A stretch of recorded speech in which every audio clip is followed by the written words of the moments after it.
Who am I, Kylie? Who, how? What now? Why a fox? Why not a horse or a beetle or a bald eagle? I'm saying this more as like existentialism, you know? Who am I? And how can a fox ever be happy without you'll forgive the expression, a chicken in its teeth? I don't know what you're talking about, but it sounds illegal. Here, put this bandit hat on. And so it begins.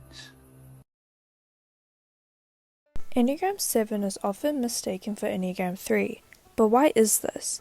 The two types both share drastically similar behaviors, but many subtypes can have the same behaviors but different motivations. For example, the self-preservation 7 can have the same behaviors as a social 2. Both types hold a sense of superiority over others and engage in transactional relationships to get what they want. They both feel entitled to receive when they give. The main difference here is why they do that. When typing yourself and others, the main question you should ask yourself is why. What differentiates the social 2 and the self-preservation 7 in this scenario? What motivates the social 2 is a love need. The things they do are based upon the need for love and emotional fulfillment, regardless of how cold and independent they can come off. When the social 2 engages in transactional relations, it is because actions based on mutual giving and receiving are mistaken for forms of love and emotional connection. To engage in these exchanges makes the social 2 feel loved, admired, respected, and therefore validated. So they come off as warm, empathetic, and serviceable to receive more of that love and validation. What motivates the self-preservation 7 is a gluttonous need. The transactional exchange of giving and receiving is not based upon love or emotional fulfillment necessarily, but rather a need to satisfy themselves with pleasure. Having these exchanges allows room for more opportunities to access pleasure and satisfaction, and there's nothing an Enneagram 7 enjoys more than having an excessive desire for more and better experiences. And this transitions into the debate between Enneagram 3 and Enneagram 7. Characters like Mr. Fox from Fantastic Mr. Fox and Puss in Boots are easily mistyped as social 3 because they are image-concerned, opportunistic, materialistic, and enjoy the applause of the audience. Whilst it's true that the social 3 engages in these behaviors and so does the Enneagram 7, particularly self-preservation 7, there is a clear motivation difference. When we look at Puss in Boots, especially in the recent film Puss in Boots: The Last Wish, we can see he is very egocentric and loves the attention and applause of others. He does things for attention and thrives off this idea of the great amazing Puss in Boots. But is this Enneagram 3 vanity?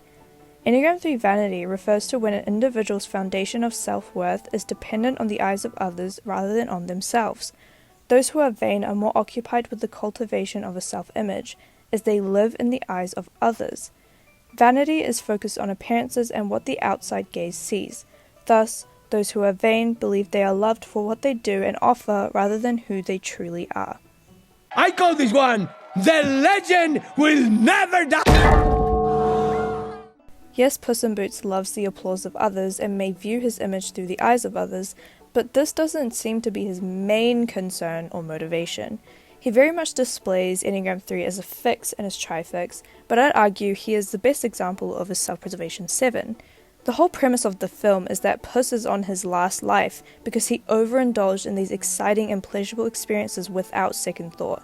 He actively engages in his need to fulfill his desires, mixed in with an impulsivity to get what he wants, which fits self-preservation 7 perfectly.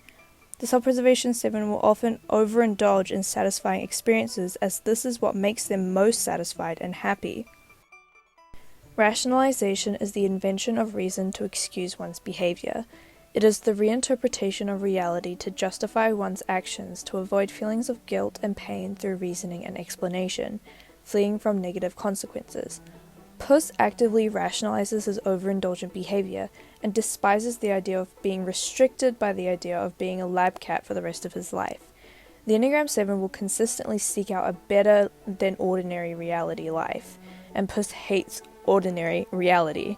This shows that self-preservation 7s can easily be image-focused people. It is stated time and time again by Enneagram authors that Enneagram 7s find pleasure and opportunities through being well-liked, popular, and famous as well. We can then transition into our main character in this video, Mr. Fox from Fantastic Mr. Fox. People are quick to jump onto the idea that Mr. Fox is a social 3 based on solely one line in the film.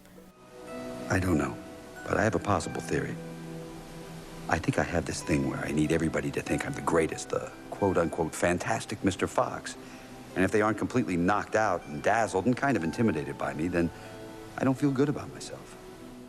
Typing a character solely based off one single line without consideration of the rest of the entire character and the film is not the way to type someone. We have to consider the behavior, actions, and motivations of the character before we jump onto a single line. The entire premise of the film, I'd argue, is that Mr. Fox is desperately trying to escape this ordinary reality he is consistently dissatisfied with, fitting the idealization, gluttony, and future orientation of the Enneagram 7. Let's take this scene for example. I don't want to live in a hole anymore. It makes me feel poor. We are poor, but we're happy. Comme ci, comme ça. Anyway, the views are better above ground. Honey, I'm 7 non-Fox years old now. My father died at 7.5. I don't want to live in a hole anymore, and I'm going to do something about it. You know, foxes live in holes for a reason. Yes and no. In this scene, we not only see the frustration Mr. Fox has with the reality he is faced with, we also see him making a planning commitment to try live out his fantastical idealized world. Mrs. Fox implies foxes are meant to live in holes for a reason, and Mr. Fox brushes this comment off. Whilst this seems like a minor detail, it shows a lack of prioritization of social norms and ordinary reality, which does not really fit the Enneagram 3 as much. The Enneagram 3's defense mechanism is identification, which makes the Enneagram 3 individual adjust themselves to people and norms in their external environment, relating to deceit. To be validated and successful individuals, the Enneagram 3 must adhere to the opinions, behaviors, and attitudes of those around them in order to achieve maximum validation for their achievements. The Enneagram 3, therefore, lacks their own internal identity because they are consistently adjusting and falsifying themselves.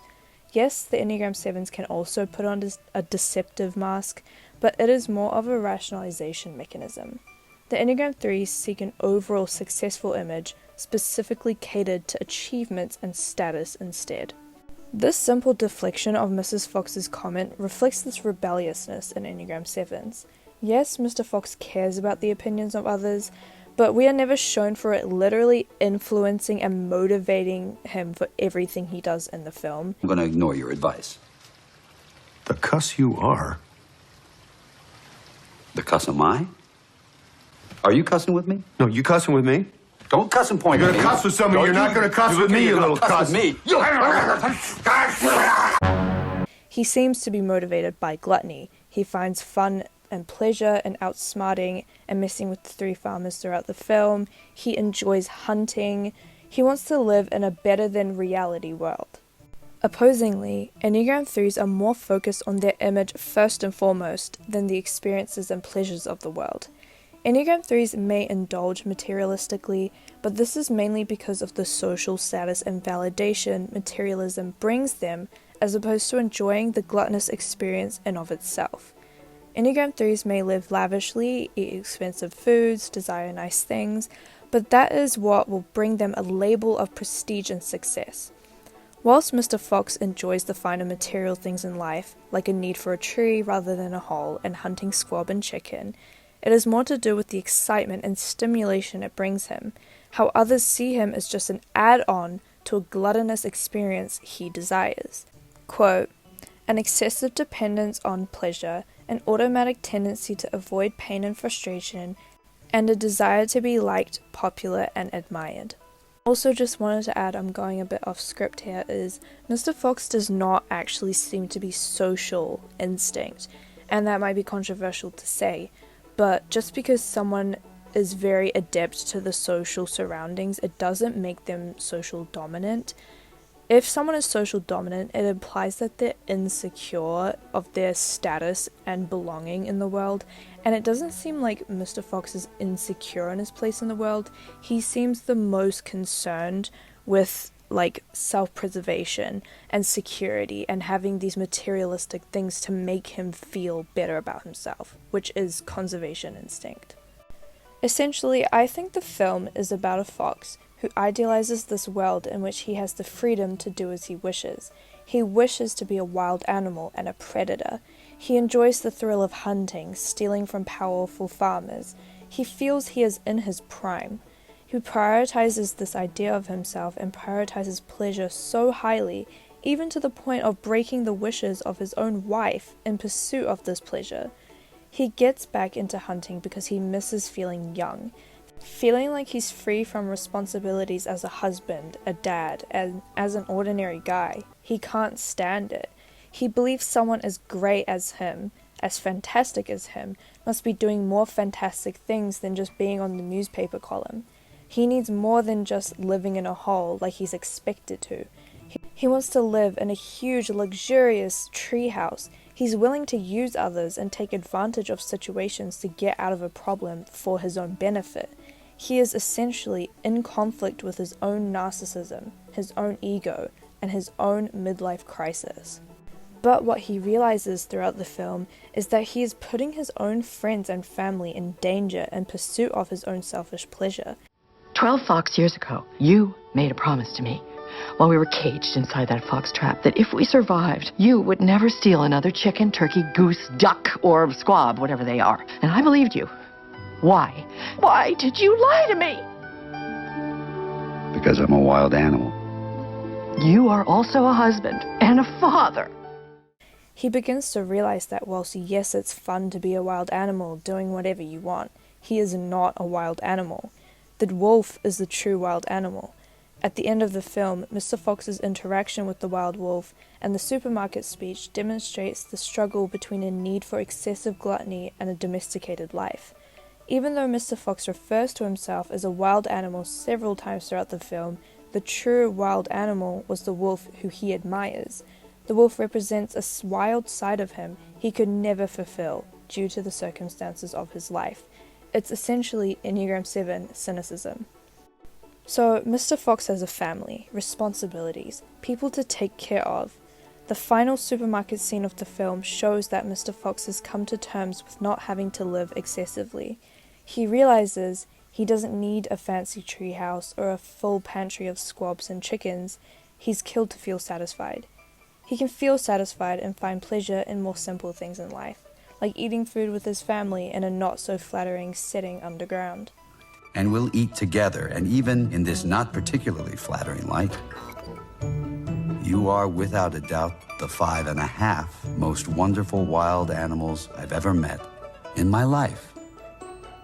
So let's raise our boxes to our survival. Overall, Enneagram 7s are most concerned with gluttony and pleasurable experiences of all sorts to deal with the fear of reality, like Mr. Fox. Enneagram 3s are more concerned with the external gaze of others and how achievements and labels validate their image and therefore their lack of inner identity. Mr. Fox doesn't seem to lack an inner identity as many Enneagram 3s do. He actually seems quite the opposite. He knows who he is. He's the fantastic Mr. Fox, and he's loud and proud about it. He's most concerned with depending on his network of people, as many self-preservation 7s do, and fulfilling his pleasures through the experiences that he has.